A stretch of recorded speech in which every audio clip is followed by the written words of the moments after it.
Alright guys, so Fuller with another video. Shout outs to the whole LGBTC. So in this video, man, I was just kind of thinking like about, I had an interview with another up and coming fighter a while back. And I didn't really think about what he was saying, and it just really sunk in on what he was saying, about these belts.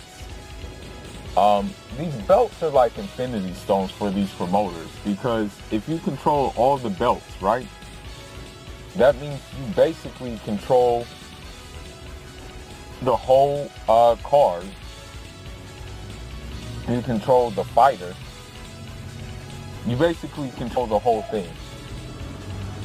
And so that's why these belts do more harm than good most of the time. Because let's take a scenario. And this scenario more or less will not happen. And I'm thankful it won't happen. Let's say if Deontay Wilder went ahead and signed with ESPN, right? And he was like, people from different networks wanted to fight Deontay Wilder. Then Bob Arum would mess around and say, well, in order for you to get this Wilder fight, you have to sign to us, You can't get the fight if you don't sign with us. And if there's, let's say if there was a chance that Deontay Wilder could lose that fight, like a very heavy chance that Deontay Wilder can lose that fight, then he's definitely not going to make that fight, because of the simple fact that if you lose a fight and that dude loses his belt, you lose money and you lose a side and you lose probably the network too. And so you have to just look at how how these networks are working right now. I mean, when you look at the PBC side of things, PBC is pretty covered well around, overall. I mean, they got dudes, the welterweight is really strong with them. They got arguably the best heavyweight. And I guess you can say some satisfactory middleweights, right? I mean, when you look at how many belts there are at welterweight and how many of those are on the PBC side of things, then you have to realize that, hey, they're in a good position, and, them losing those belts, would be kind of detrimental to them.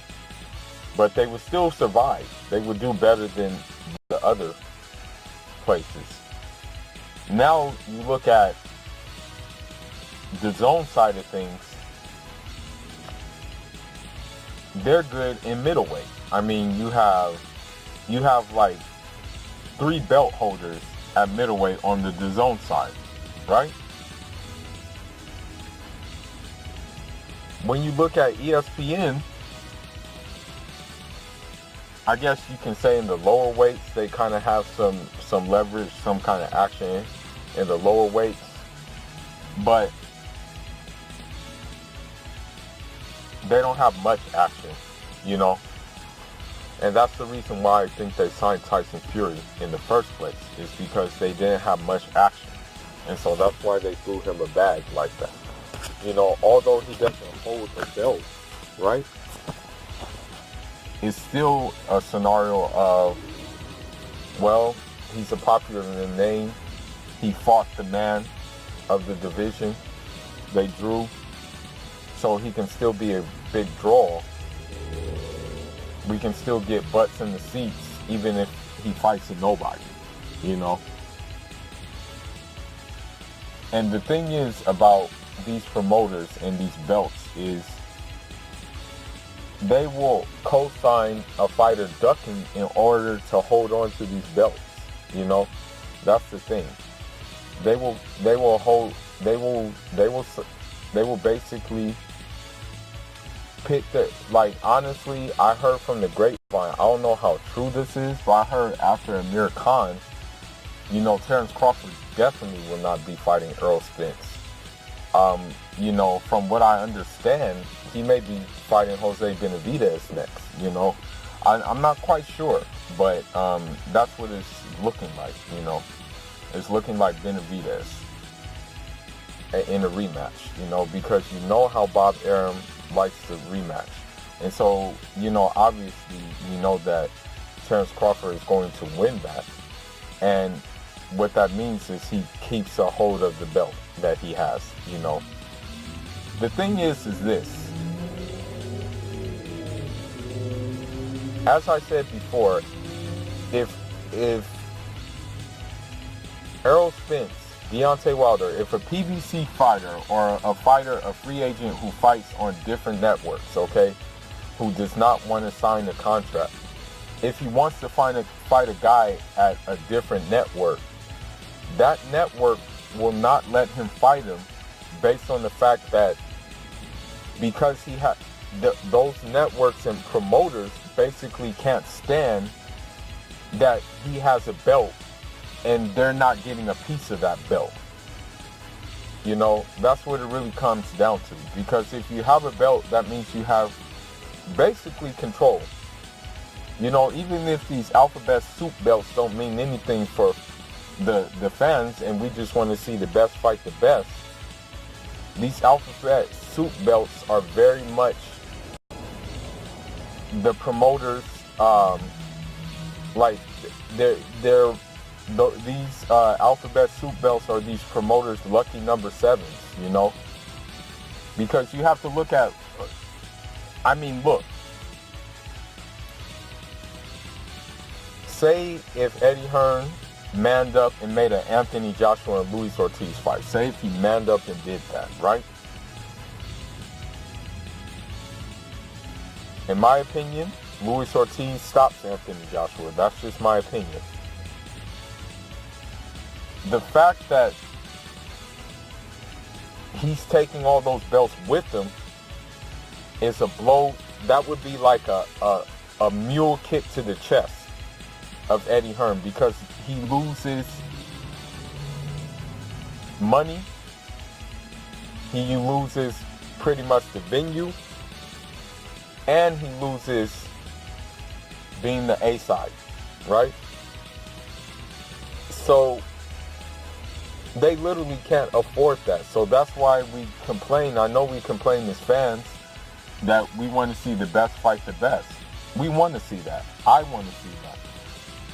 I don't care what network they fight on. Me personally. But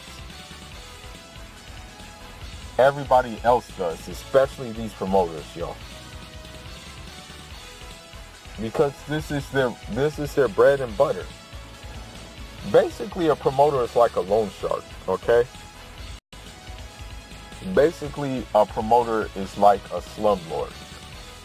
Because with a slumlord, what they do is they put people in, like, basically, I want to say, like, in barely hospitable housing, not trying to fix anything in the house, not trying to make the condition more livable, and they just come and collect, you know? And that's what these promoters do, man, with these fighters. They don't give a rat's ass about the health of the fighter. They don't give a rat's ass about, you know, the mental well-being of the fighter. They just collect. So this is why you shouldn't, like, this is why me personally, I will never probably sign with a promoter. I would never sign with a promoter. I think that every boxer who has a name and some talent can market themselves, basically. Because all a promoter wants is a big piece of the pie. And so that's the thing about these belts, man. Like, if you have a belt, when these promoters have belts, that means they basically want to have a monopoly over the division. You know, be it welterweight, be it middleweight, be it heavyweight, be it super middleweight, be it light heavyweight. Because they know that, like, with these Infinity Stones, that means more money for them. But it's messed up for the fans because we see these rinky-dink fights because of it. I mean, we only watch the fights because we love boxing. You know, that's the thing. We love boxing. But at the end of the day, like, we miss the classic fights, you know? We miss the fights on the caliber of a Duran and Leonard. We miss the fights on the caliber of Hagler Hearns. We miss the fights on the caliber of a,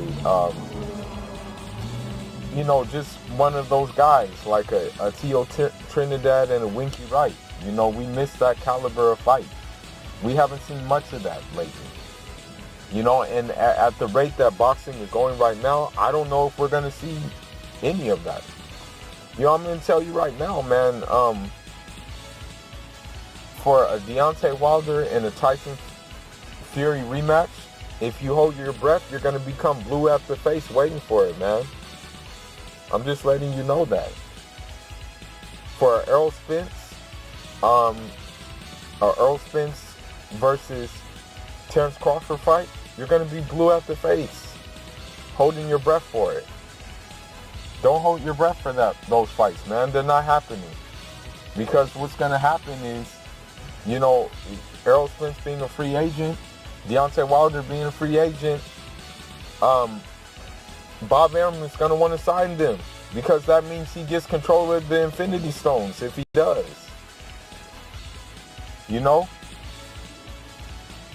Which means, like, if no matter who loses, he still wins.